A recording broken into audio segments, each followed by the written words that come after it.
Salut à tous, bienvenue sur ma chaîne Rayon Fitness. Aujourd'hui, nouvelle vidéo, on va entamer un thème, un thème global avec plusieurs parties. Première partie, mon point de vue sur le gouvernement, ses décisions concernant le Covid-19, les fermetures de salles et qu'est-ce que ça risque de causer sur le long terme dans le pays de l'État français. Ok, en attendant, jingle. Les États-Unis, au même titre que d'autres pays, et le fait que le ralentissement des filières comme le fitness, comme la restauration, comme les bars, comme les discothèques, qui sont soit fermées, soit qui travaillent à moitié, avec des couvre-feux, avec du stress, parce que les employés, ils sont assez stressés. Hein. Moi, personnellement, tu me demandes d'aller travailler dans ces circonstances-là. Personnellement, moi, je serais très mal à l'aise. J'irai travailler, certes, avec la passion que j'anime, mais d'un autre côté, je serais assez stressé parce que tu sais pas de quoi sera fait demain. Et c'est ça la vraie vérité, c'est ça, c'est que les gens, plus ça va, et plus on avance dans le temps, et moins ils savent où on se dirige. D'accord.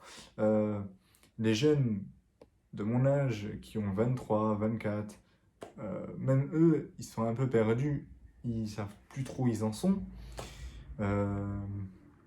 Et ça devient très très compliqué.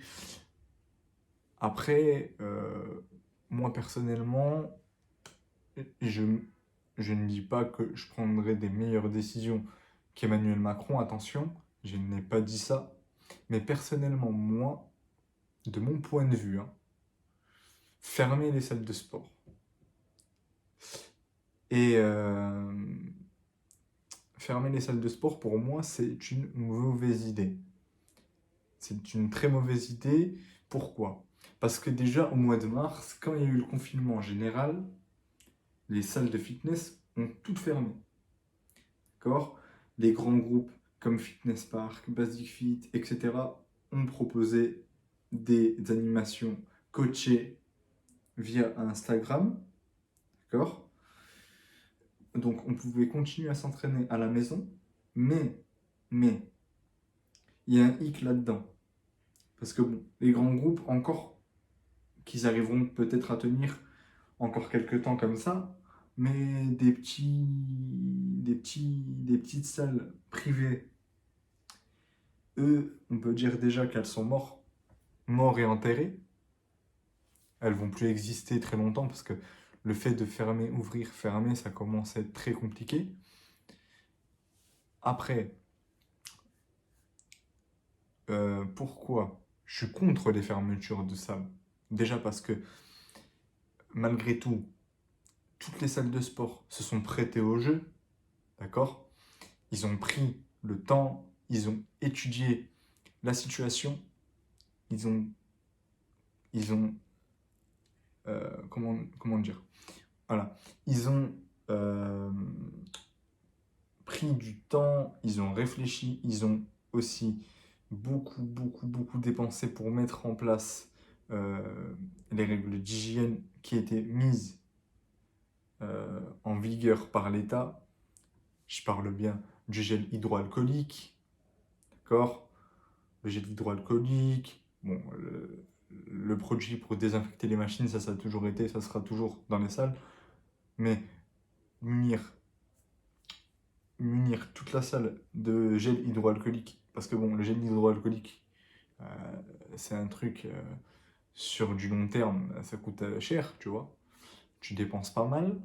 Ensuite, le fait qu'il y ait eu la crise avec le Covid, il y a eu beaucoup de gens qui ont délaissé les salles de sport, d'accord? Il y en a qui étaient motivés, qui ont repris directement l'entraînement, mais il y en a beaucoup aussi qui n'ont pas voulu se réinscrire au club, enfin dans les clubs, en fonction de ce qui se passait actuellement avec la crise sanitaire. Donc, déjà, quand les salons réouvertes, il y a eu quelques petites inscriptions, mais c'était pas la folie. Les salles de sport, elles sont moins remplies qu'avant. Donc, à côté de ça, les salles de sport sont moins remplies. Les inscriptions sont moins régulières. Et à côté de ça, tu fermes les salles. Mais c'est bon.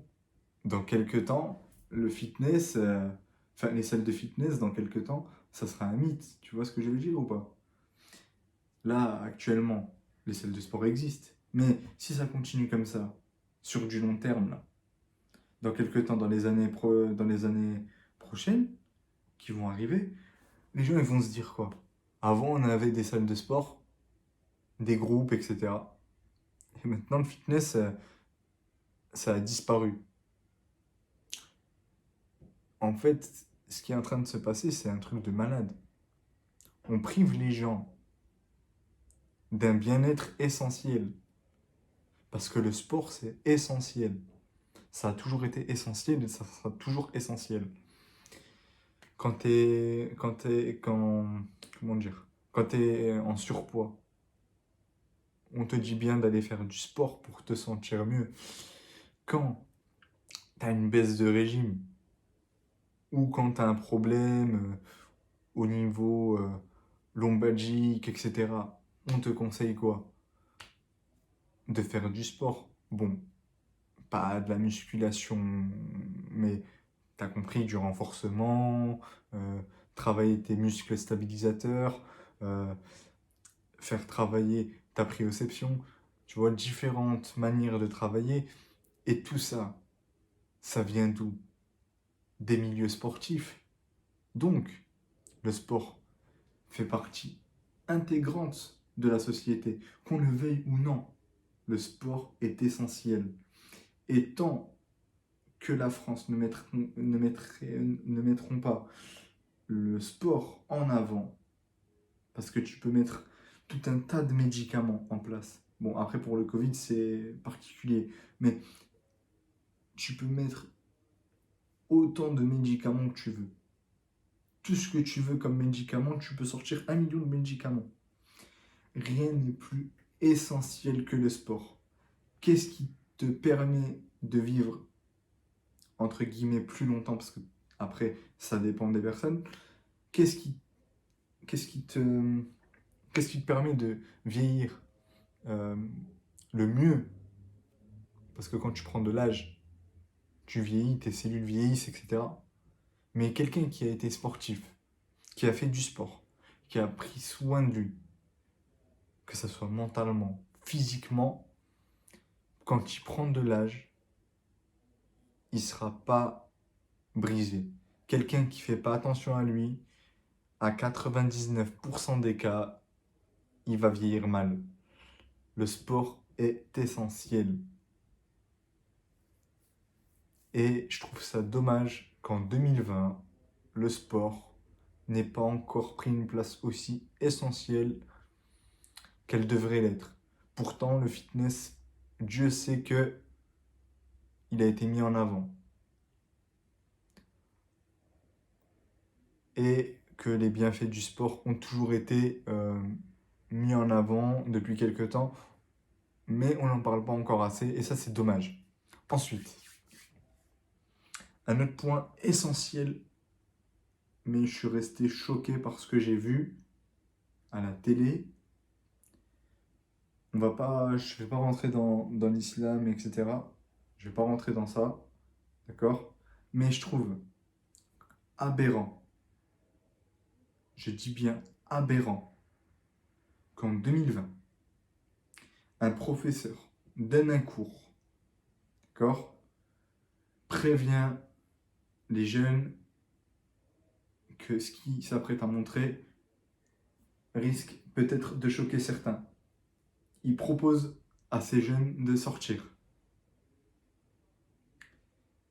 Et les caricatures ont toujours existé, elles existeront toujours, que ce soit dans n'importe quelle religion. D'accord? À aucun moment, il est toléré et tolérable. Qu'est-ce qui s'est passé avec la décapitation du professeur? C'est un truc inimaginable. Inimaginable et vraiment, vraiment effroyable. C'est effroyable ce qui s'est passé. Ça, c'est en aparté. Parce que voilà, on sort un petit peu du domaine, mais il fallait que je mette un point d'honneur là-dessus. Je ne tolère pas du tout ce. Je ne tolère pas du tout ce qui s'est passé là. Ensuite, pour en revenir au milieu du fitness, au milieu du gouvernement et tout ça, j'espère que le gouvernement va prendre conscience que c'est pas dans les salles de sport que réside le Covid, d'accord? C'est pas dans les salles de sport où tu risques d'être contaminé le plus, bien au contraire, et que ce n'est pas en empêchant les salles de sport de fonctionner que le Covid va être aboli. Le Covid est bien présent et il faut savoir vivre avec. Il faut savoir vivre avec. Et tant que on ne se le mettra pas dans la tête, eh ben on n'avancera pas. Ça ne sert strictement à rien de fermer et réouvrir. Le couvre-feu, certes, peut-être que actuellement c'est essentiel. On verra avec le temps. Mais en aucun cas, je ne comprendrai la décision de fermer les salles. Pourquoi prendre cette telle décision? Les restaurants ouvrent. D'accord? Les restaurants ouvrent. Alors pourquoi les salles de sport sont fermées? Quelle est la logique? Quel est le message que tu veux faire passer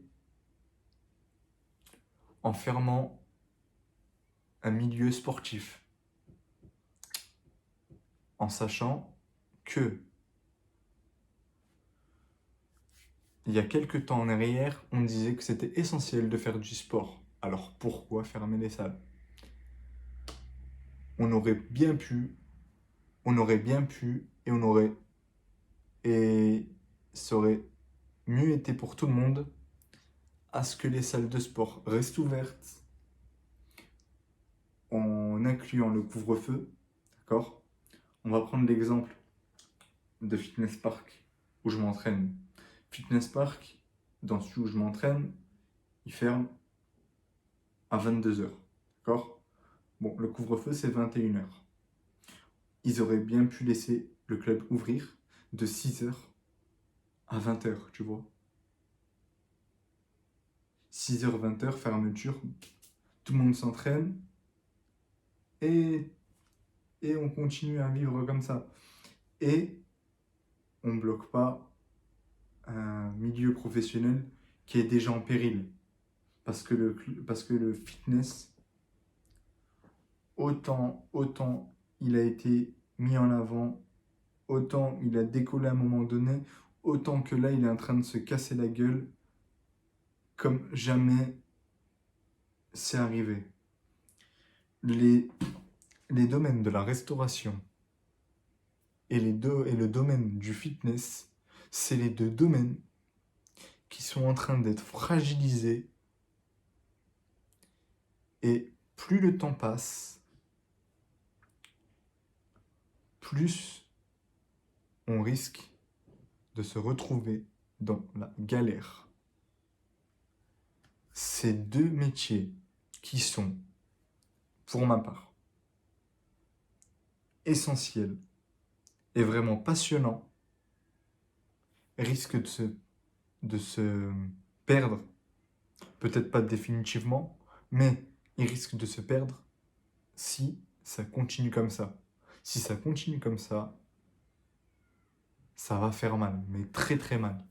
Donc j'espère vraiment que le gouvernement va revenir sur quelques décisions et j'espère vraiment qu'on ne va pas passer à un confinement total. Parce que si on passe à un confinement total, ça va être l'anarchie. Et là, il risque d'avoir une révolte. Et s'il y a une révolte dans le pays, ça va faire très très très très mal.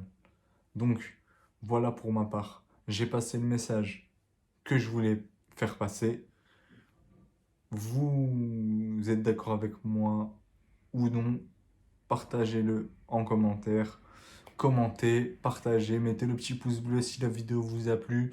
Si vous voulez que je fasse, si vous voulez que je fais plus de vidéos dans ce contenu-là, en sachant que on passe un moment de crise très très très dur, faites-le moi savoir. Moi, je suis toujours dispo. Il va y avoir aussi une nouvelle vidéo training live demain sur Instagram. J'espère vous voir nombreux et nombreuses. En attendant, je vous laisse. Allez, ciao.